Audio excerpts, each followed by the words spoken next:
আজ বানাতে চলেছি ডিম ভাপা। আমি ডিম ভাপা এর আগেও তৈরি করেছি, বাট আজকে যতটা ভালো লেগেছে কিন্তু এর আগে লাগেনি।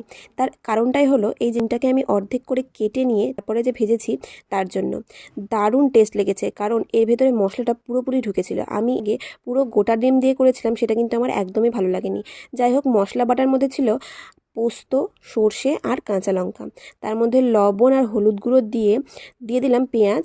মিক্স করে নেওয়ার পর সেই ভেজে রাখা ডিমগুলো, তার মধ্যে আরও কিছুটা মশলা আর একটু জল দিয়ে দিলাম তেল আর দুটো কাঁচা লঙ্কা দিয়ে এবার ভাপাতে দিয়ে দেবো প্রায় 20 থেকে 25 মিনিটের মতন।